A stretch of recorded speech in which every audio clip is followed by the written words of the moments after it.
Kemarin dengan teman-teman eh, koperasi dan UMKM ya.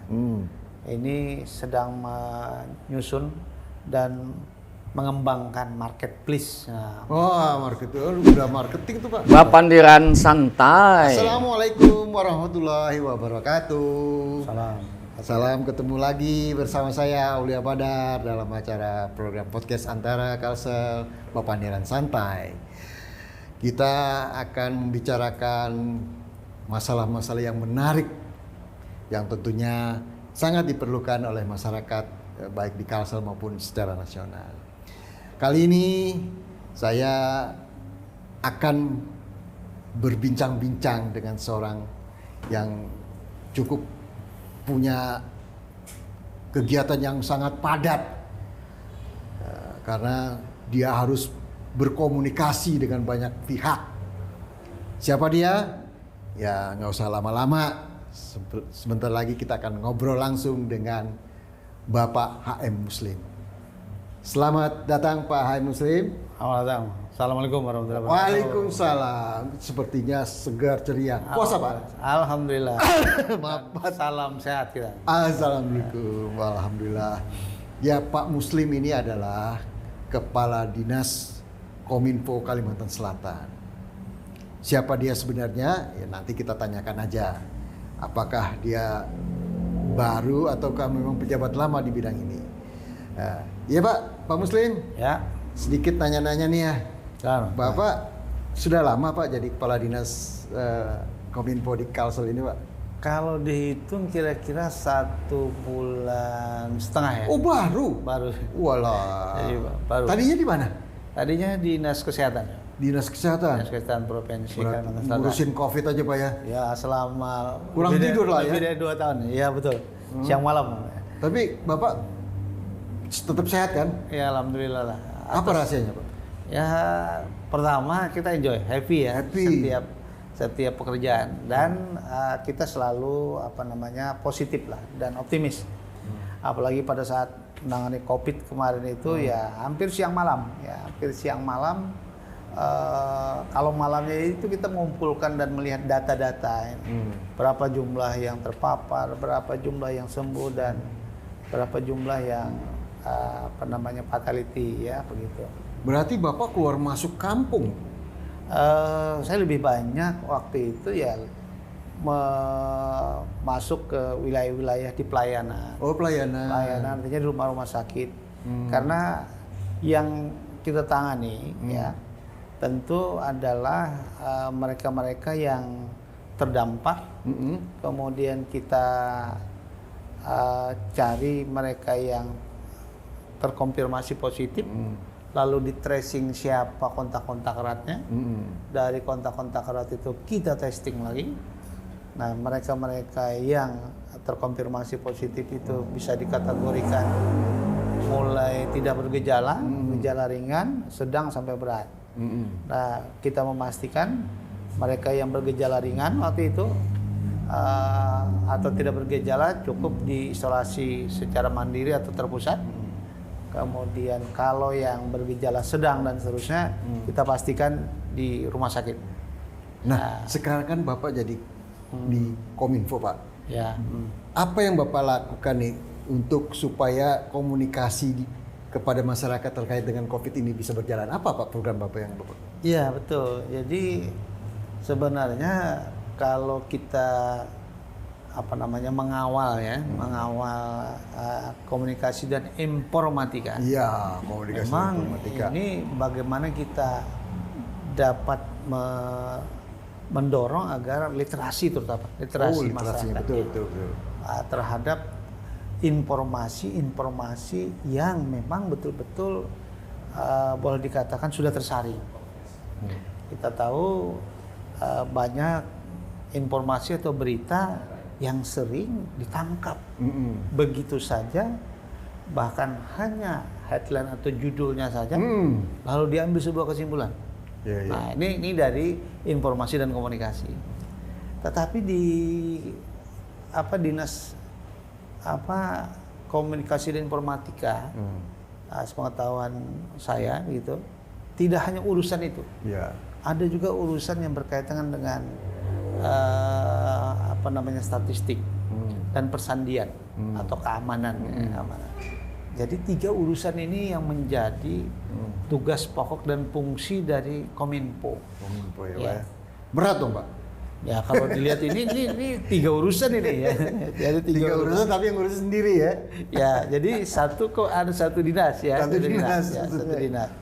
Kalau kemarin saya coba bandingkan dengan dinas kesehatan, itu dia satu urusan kesehatan, tapi mulai dari lahir sampai manula itu diurusi. Jadi lebih banyak juga itu, banyak urusannya. Jadi urusan satu tapi banyak segmentasinya. Gitu. Tapi kan enjoy aja Pak ya. Insya Allah saya Ini kan amanah juga Pak ya. Betul. Semakin banyak kerjaan berarti semakin dipercaya kita Pak ya. Artinya semakin saya menganggap ini sebuah tantangan. Tantangan Pak. Iya Pak. Dan, ini kembali lagi sekarang kan ini COVID masih ada di sini. Ya, betul. Nah, komunikasi juga pihak dari Bapak terus. Itu melalui apa aja Pak? Apakah melalui portal, melalui televisi, video, drone, atau melalui radio atau seperti apa Pak? Ya, jadi Kominfo itu dari awal juga dia mengawal, menginformasikan dan mengkomunikasikan. Ya. Jadi informasi-informasi terkait dengan kemarin masalah COVID itu ada di Diskominfo untuk menyampaikan kepada publik ya. Memang sumber datanya ada di kesehatan, ya, di kesehatan. Dan semua media digunakan tentu ya. Ada apakah media berupa spanduk, videotron begitu ya, kemudian media-media yang ada di Facebook, kemudian portal segala macam itu digunakan ya. Ya, jadi semua media untuk menginformasikan itu dimanfaatkan ya.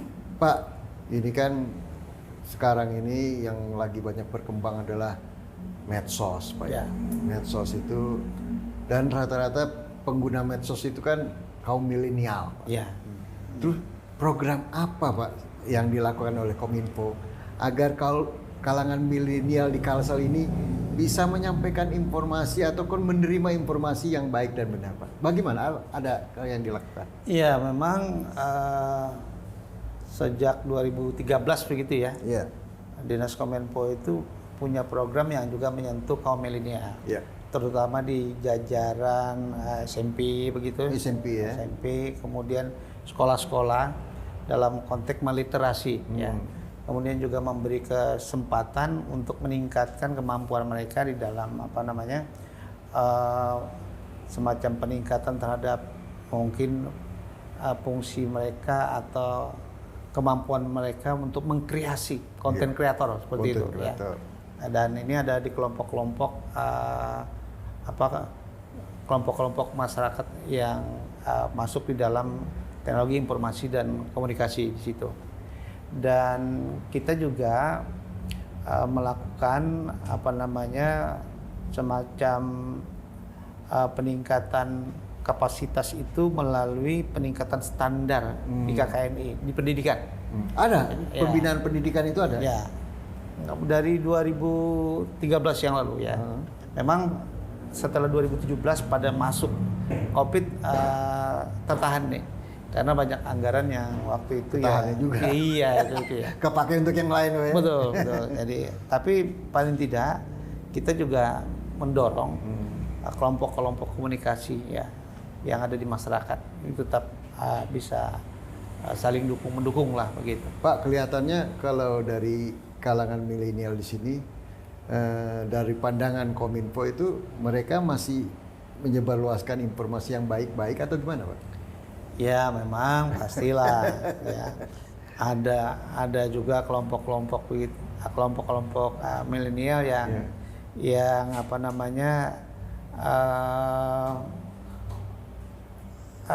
menyampaikan sesuatu yang aneh-aneh gak? Agak aneh. Tapi tidak semua begitu kan? Iya, ya, iya. semua begitu.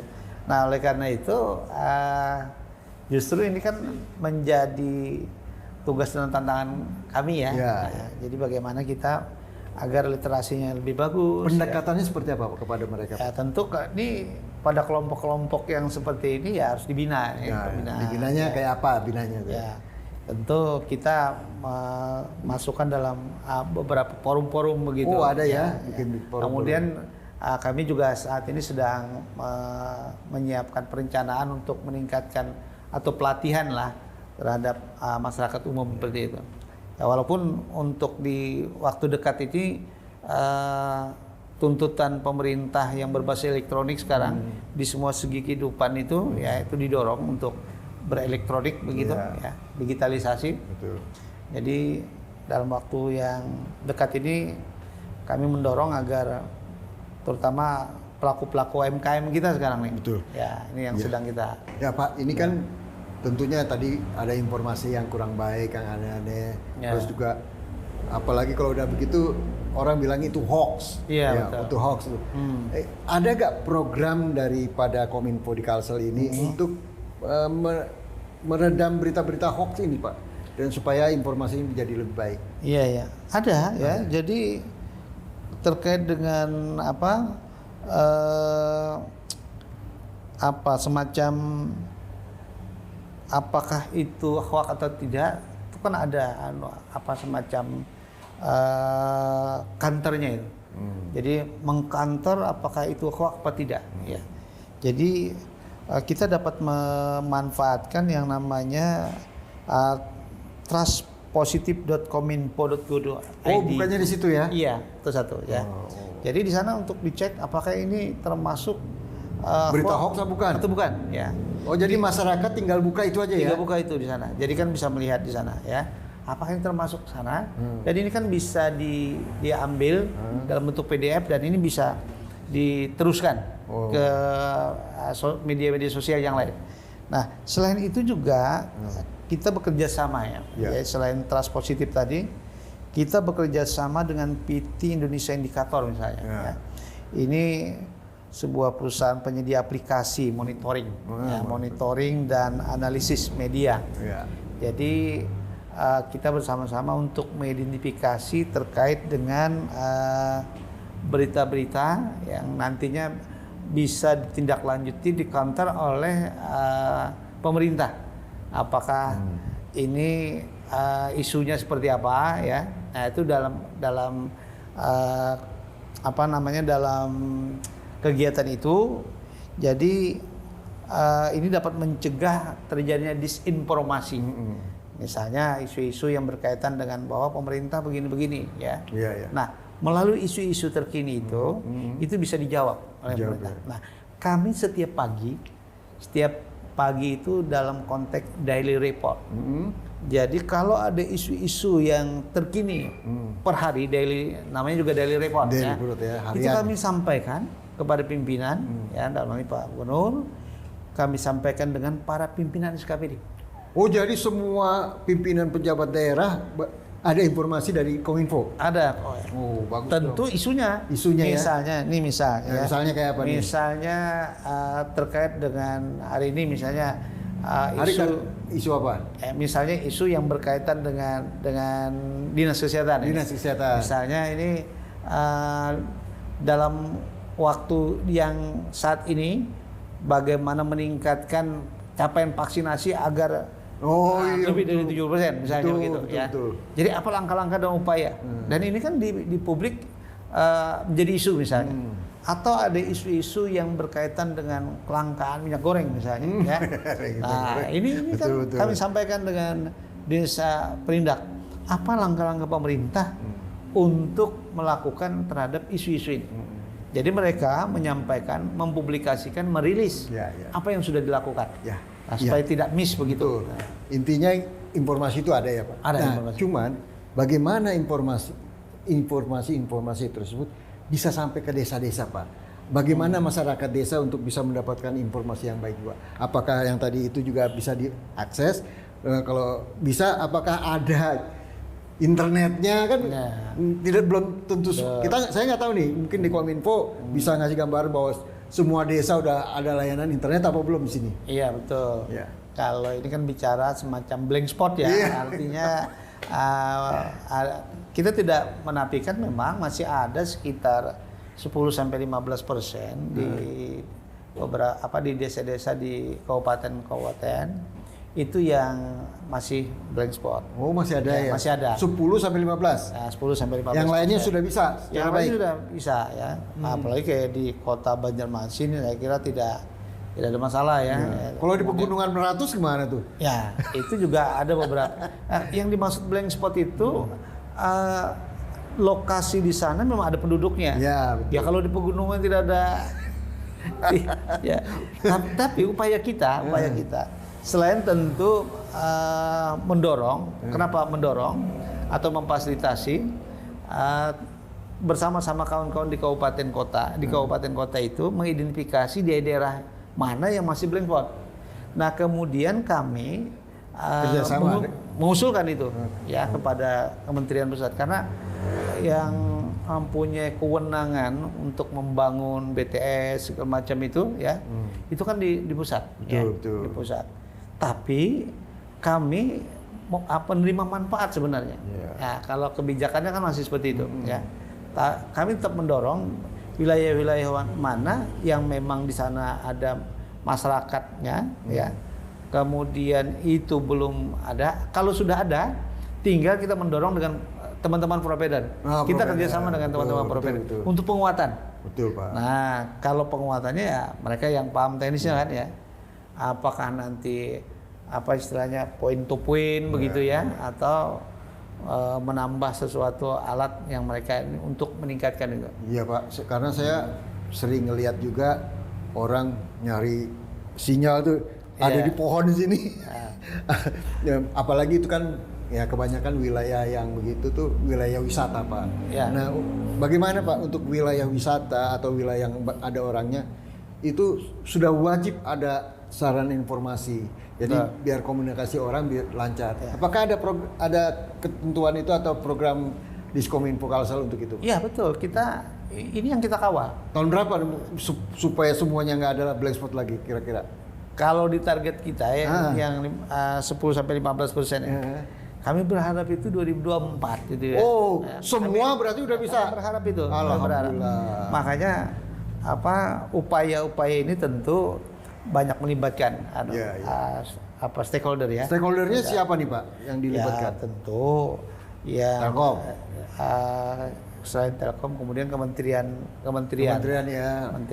dan yang lain-lain juga harus mendukung, termasuklah politisi-politisi ya mendorong. DPR juga tuh Pak ya. Iya, itu biar bikin perdanya bagus. Ya.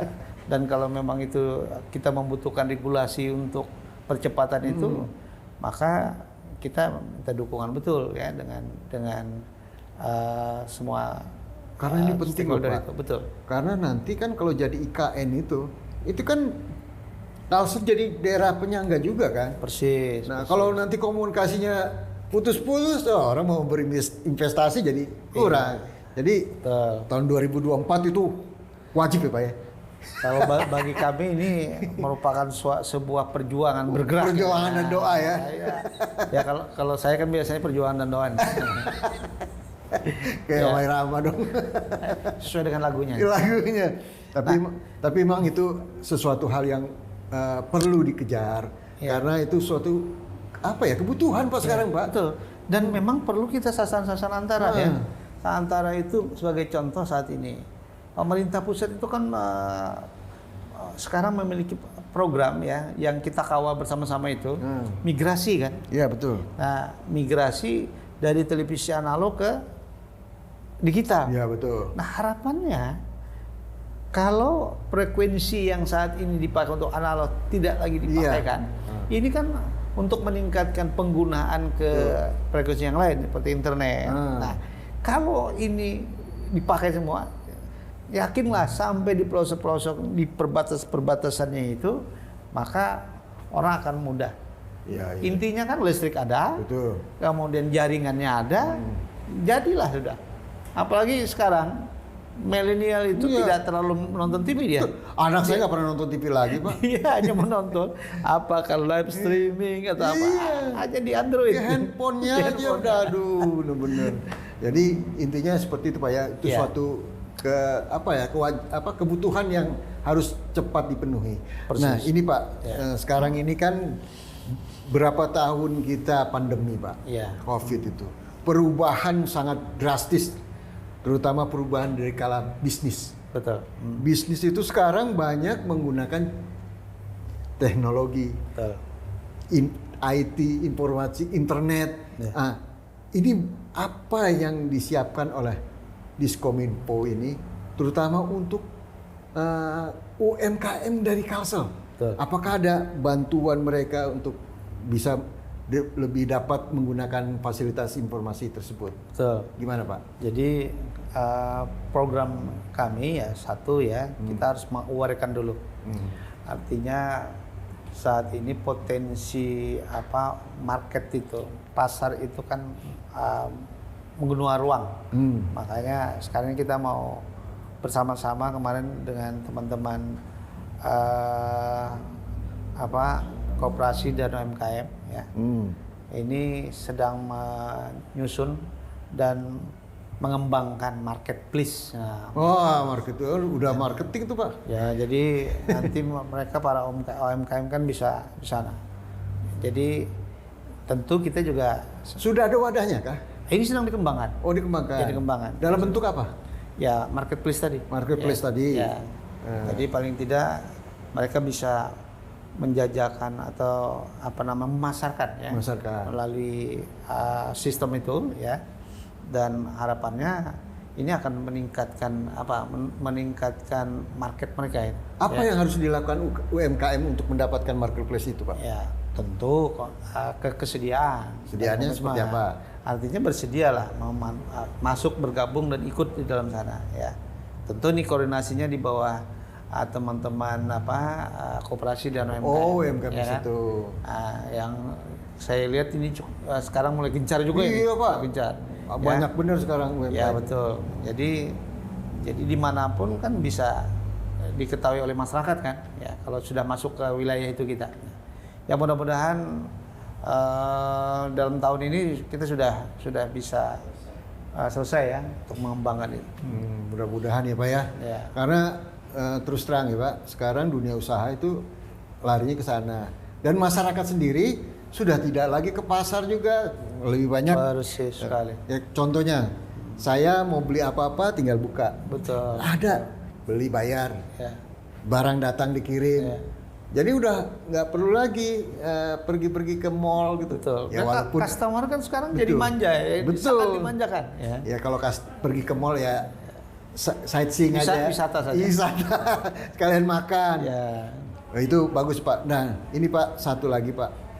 Ini kan nanti bulan Oktober Ya. ada NTQ. Ya. Itu kalau nggak salah Kominfo yang mendapat tugas itu, Pak. Itu gimana ceritanya, Pak? Jadi Kominfo itu ya ketua bidang Ya. untuk publikasi, komunikasi dan penyiaran. Ya. Jadi mulai sebelum, saat dan nantinya kan sesudah kegiatan event itu ya.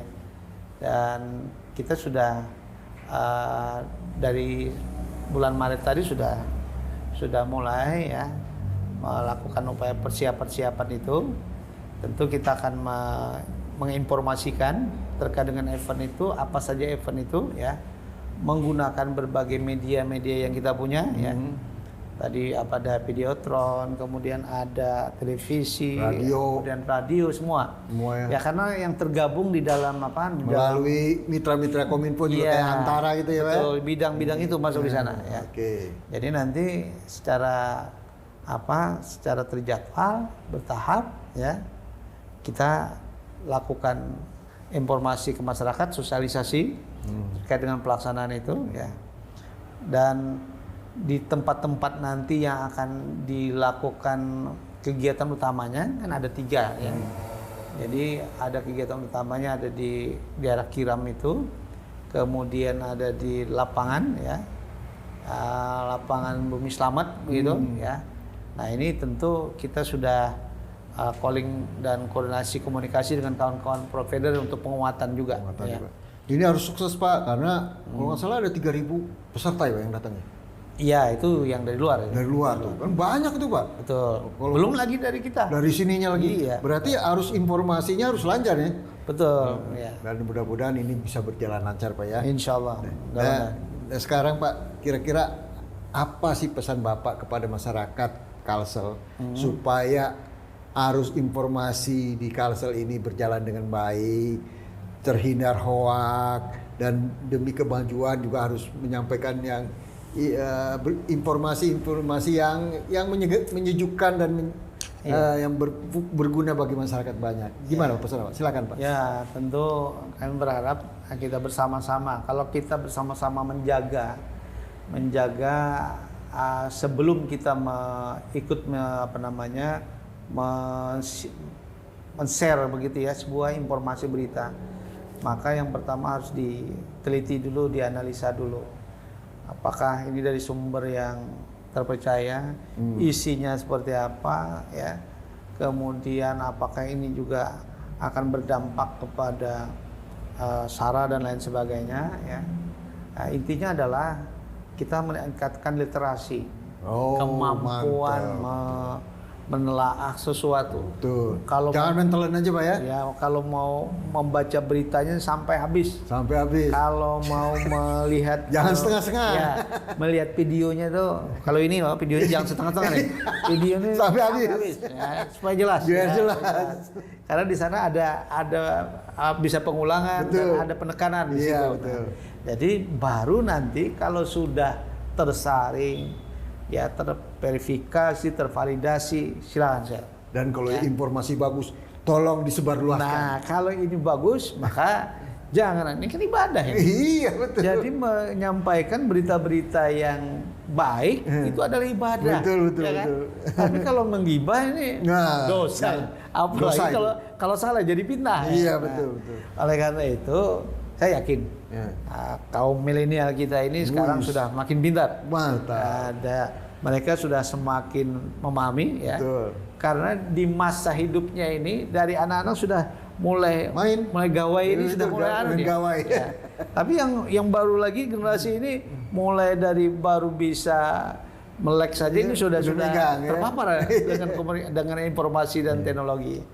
Saya berharap ya, kita dengan masyarakat seluruhnya begitu ya, dan jangan mudah lah menerima sesuatu, apalagi dalam bentuk hasutan. Ya. Ini tidak akan membawa kebaikan bagi kita. Jadi intinya kata Pak Muslim ini, gunakanlah informasi yang benar. Kalau sudah benar, ya silakan disampaikan kepada masyarakat agar masyarakat lain dapat informasi yang lebih baik lagi. Demikianlah bincang-bincang kami dengan Pak Muslim. Semoga informasi ini bisa berguna untuk masyarakat semuanya. Terima kasih. Assalamualaikum warahmatullahi wabarakatuh. Waalaikumsalam warahmatullahi wabarakatuh.